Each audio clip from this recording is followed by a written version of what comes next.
जवानों, बुजुर्गों और मंच पर बैठे हुए भाइयों और बहनों, मुझे महाराष्ट्र राज्य हमेशा इसलिए अच्छा लगता है कि यहाँ का समाज और यहाँ का राज दोनों कभी कभी ठीक से सक्रिय होकर ठीक काम कर लेते हैं, कभी कभी, हमेशा नहीं।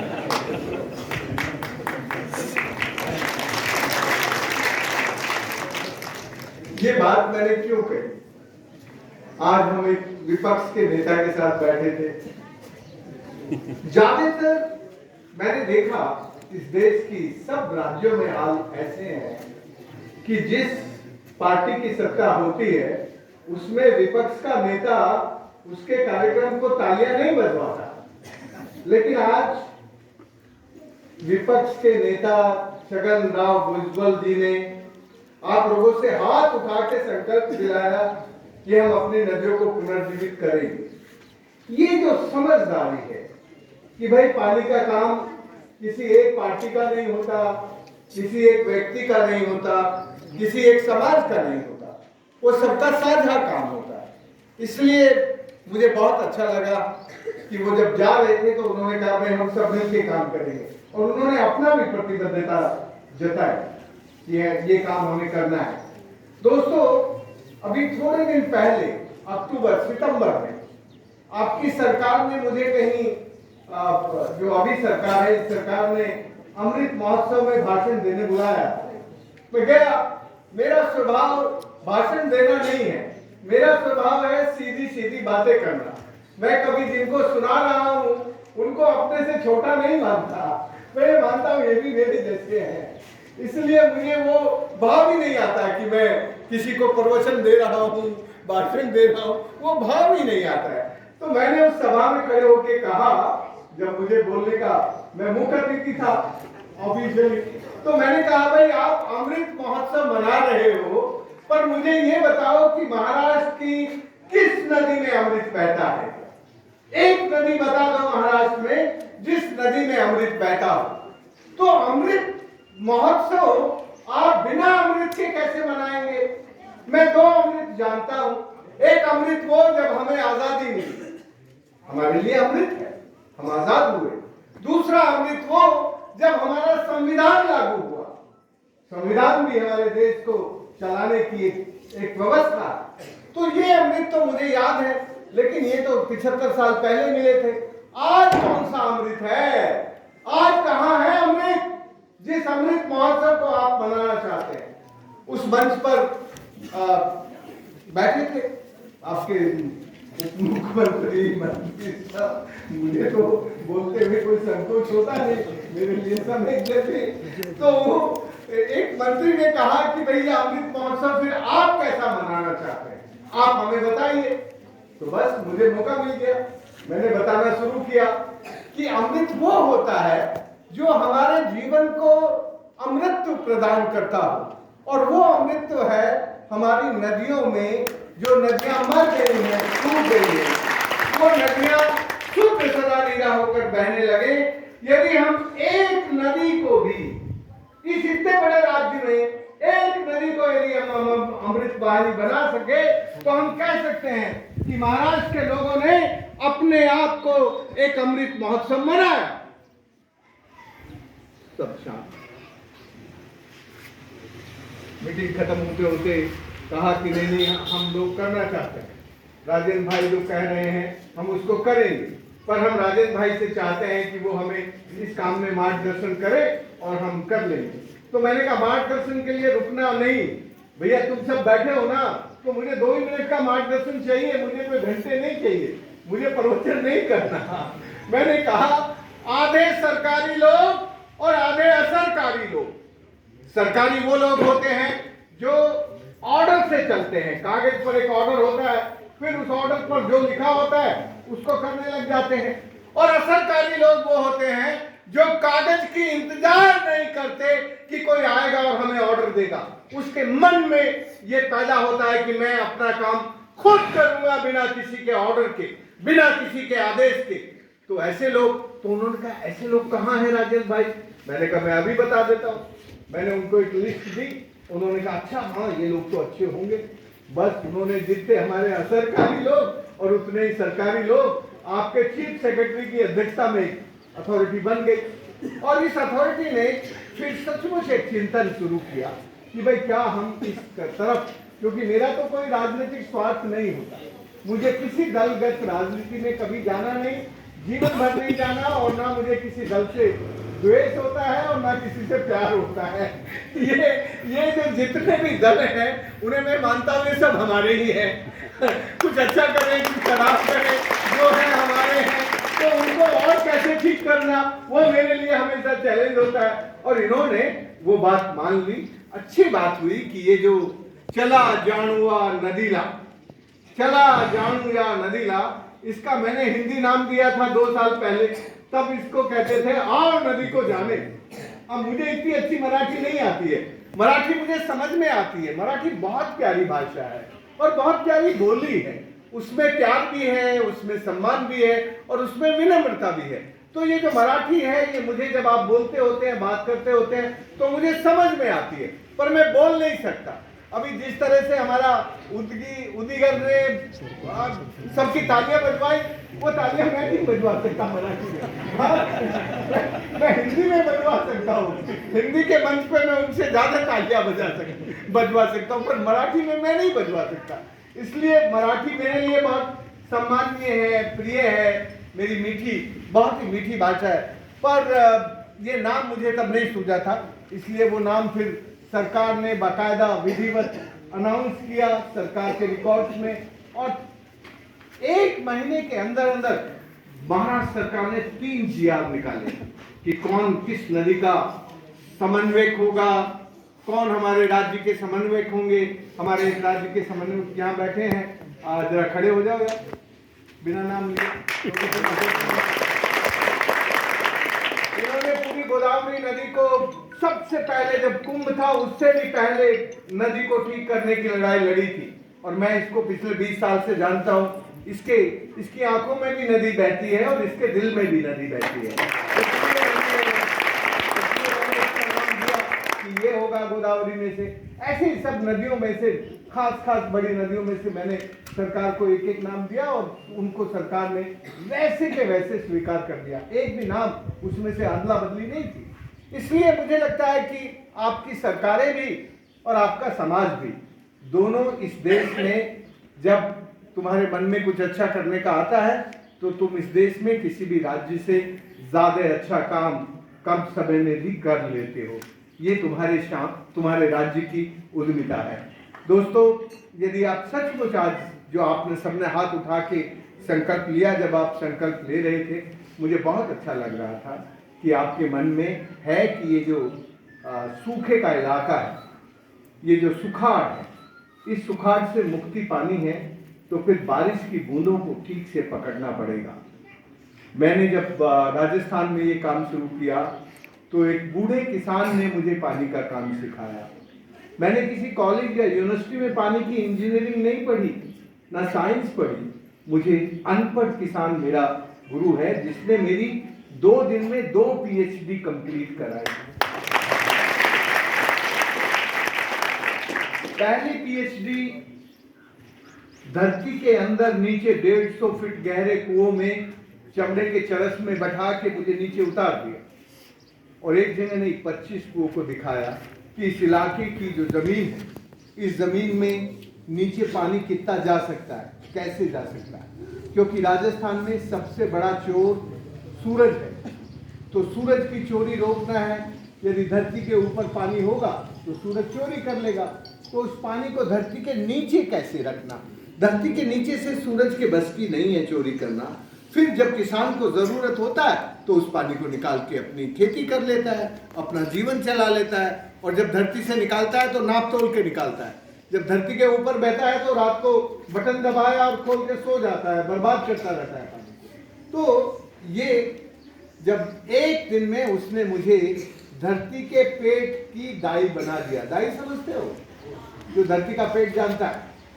तो एक दिन में धरती के पेट का जो विज्ञान है जिसको अंग्रेजी में जियो हाइड्रो साइंस कहते हैं, उसमें मेरी उसने पीएचडी करा दी। लेकिन ये शिक्षा में नहीं कराई, विद्या में कराई। ये जो शिक्षा है ये तो हम अपने स्वार्थ की पूर्ति के लिए पाते हैं, हम अपने लाभ के लिए शिक्षा पाते हैं, क्योंकि हमें बहुत बड़ा आदमी बनना है तो ये शिक्षा ही बना सकती है, विद्या नहीं बनाती, क्योंकि विद्या तो सबके भले के लिए करती है। तो सबके भले में कोई बड़ा नहीं बनता, निज के भले में ज्यादा पैसा इकट्ठा कर सकता है। तो शिक्षा तो स्वार्थ सिखाती है और विद्या सबका शुभ सिखाती है, सबका भला कैसे है।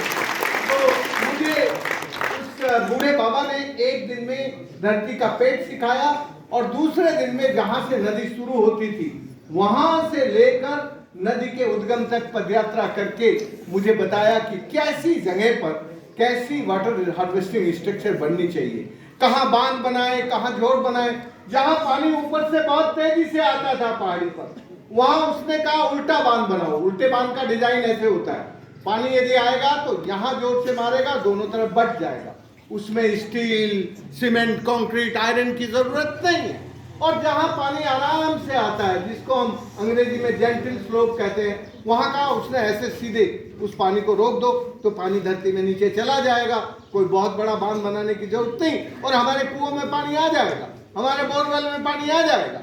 और जहां पर जेंटल स्लोप था, मतलब नेचुरल डिप्रेशन था, मतलब जहां झील थी, पानी इकट्ठा हो जाता था, वहां इस तरह के कॉन्केव डिजाइन के डैम बनाओ। इसकी साइंस बहुत सिंपल है। साइंस है जहां पानी बरसता है वहां दौड़कर चलता है, मिट्टी को भी साथ ले जाता है। जब वो चलने लगे तो उसको रेंगना सिखा दो, जब वो रेंगने लगे तो पकड़ के धरती के पेट में बैठा दो, फिर ना लगेगी नजर सूरज की, फिर ना लगेगी नजर सूरज की। जब बुरे दिन आए तो उस पानी को निकाल के जीवन चला लो।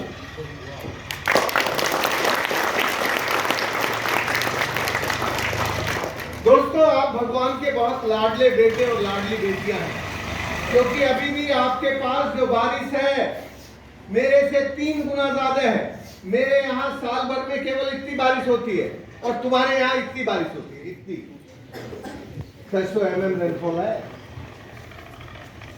तो आप भगवान के लाडले बेटे हुए ना, ज्यादा बारिश होती है मुझसे, और मेरे पास तो कुल इतनी सी होती है साल भर में।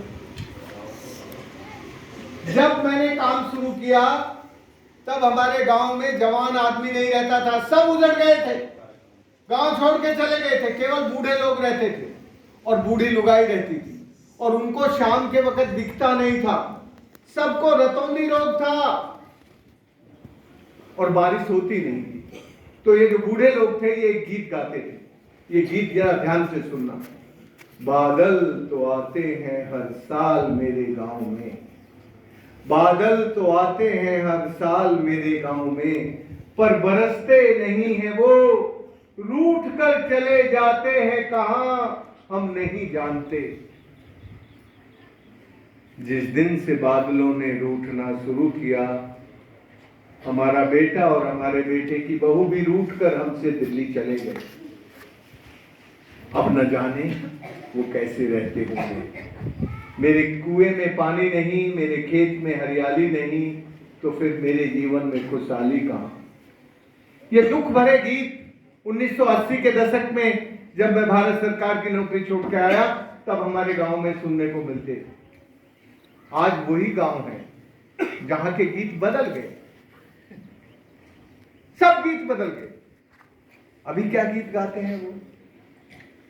अब बादल आते हैं मेरे गांव में, रूठते नहीं है वो, बरसते हैं हमारे खेतों में, पानी आ गया है हमारे कुएं में। जिस दिन से पानी आया मेरे कुएं में, मेरा बेटा और मेरे बेटे की बहू लौट आई है।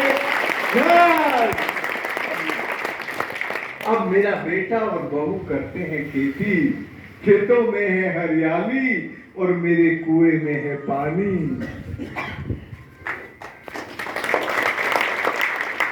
दोस्तों, यदि सेठकारी को पानी मिल जाए तो बहुत सारी चीजें सेठकारी खुद कर लेता है अच्छी।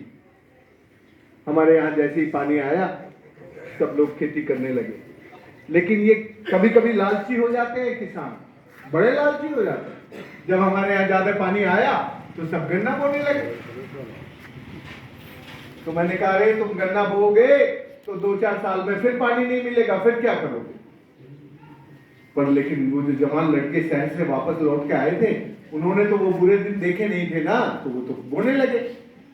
क्या हुआ कि जब हमारे यहाँ पानी आया तो हमारे सब लड़कों की शादियां होने लगी।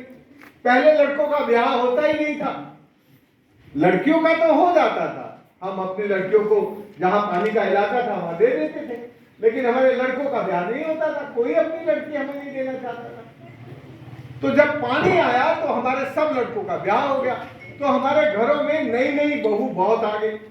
तो मैंने इन सारी नई बहुओं को अपने आश्रम में बुलाया कि तुम आओ जरा, तुमसे बातें करनी है। तो मैंने उनसे कहा कि देखो ये पहले तो शहर में रहते थे सारे छोरे, अब ये गांव में आ गए, और अब भी ये वो गन्ना भर के और उसको बेचने चले जाते हैं, और 6-7 दिन में आते थे वापस, दूर दूर जाते थे। ये कोई तुम्हारे मिल में तो बेचते नहीं थे, गांव में एक एक गन्ना बेचते थे। तो मैंने कहा ये तो घर फिर टूट जाएंगे, फिर बिगड़ जाएंगे। तो बोले आप हमें रास्ता बताओ क्या करें। तो मैंने कहा तुम हिम्मत करोगी? उन्होंने कहा हाँ हिम्मत करेंगे। तो मैंने उनसे कहा कि हिम्मत करके इनको कह दो कि तुम अगले साल खेत में गन्ना बोओगे तो मैं तुम्हारे घर में नहीं रहूंगी। बात थोड़ी कड़वी थी, पर ये जब तक कड़वी चोट तकड़ी नहीं होती तब तक ये मानता नहीं है, क्योंकि उन्होंने देखा था कि पहले शादी नहीं होती थी, सारे लोग कुआरे थे। दोस्तों, मैं बस इतना कहना चाहता हूं कि हमारी बहनों ने, वो मेरी तो बहन ही है, बेटियां हैं, उन सब बहनों ने हिम्मत से गन्ने की फसल रुकवा दी। आज हमारे इलाके में एक भी गन्ने का खेत कहीं देखने को नहीं मिलेगा, एक भी गन्ने का खेत नहीं मिलेगा। ये बहन जी बैठी हैं सरयू, ये अभी थोड़ी देर के लिए वहां गई और नदी बह रही थी, पर वहां कहीं गन्ना देखा क्या? तुमने देखा गन्ना? कहीं गन्ना नहीं है। नदी में पानी है, पूरे साल बहती है, शुद्ध सदा मिला होगा, लेकिन गन्ने का खेत नहीं मिलेगा। तो दोस्तों, अभी वक्त है, हम लोग इस इलाके को यदि पानीदार बना के रखना चाहते हैं तो बस 3 बात समझ लो। मैं अपनी बात खत्म कर रहा हूं। पहली बात है नीर। नीर माने जल। जल जीवन है, ये तो सरकारी शब्द है। जल जीवन है, ये सरकारी शब्द है, लेकिन तुम्हारा शब्द होना चाहिए कि जल में ही जीवन है। ये जो जीवन है ये जल में ही है, और कहीं नहीं होता, जल में ही जीवन है। तो ये हुआ नीर। दूसरा है नारी। नारी किसे कहते हैं? नारी वो होती है जो जन्म देती है। वो हमारी माँ भी हो सकती है, उसको स्त्री कहते हैं। वो धरती माँ भी हो सकती है, वो पूरी प्रकृति भी हो सकती है। तो दूसरी है नारी, और तीसरी है नदी। नदी जब बहती है तो हमारे बोरवेल में, कुओं में, सब में पानी रहता है। जब नदी सूख जाती है तो वहां की सभ्यता मर जाती है। इस दुनिया में कोई सभ्यता ऐसी नहीं है जो बिना नदी के बनी हो। दुनिया की सारी सभ्यताओं का जन्म नदियों के किनारे होता है। तो नदियां हमारी सभ्यताएं बनाती है। इसलिए मैं बस आखिर में इतना कहना चाहता हूं कि ये जो आज हमने ये काम शुरू करने का जो काम किया, ये तो करना ही है, लेकिन हमें इस धरती को पानीदार बनाना है। और इस धरती को पानीदार बनाने के लिए एक भाव हमारे मन में रहना चाहिए। मैं बोलूंगा नीर, नारी, नदी। आपको बोलना है यही नारायण है, यही नारायण है, यही नारायण है। ठीक है? आपको 3 बार बोलना है और मैं 1 बार बोलूंगा। बच्चों, तुमसे समझ में आया? क्या बोलोगे बताओ? यही नारायण है, यही नारायण है। नीर, नारी, नदी। यही नारायण है, यही नारायण है, यही नारायण है। मजा नहीं आया? नीर, नारी, नदी।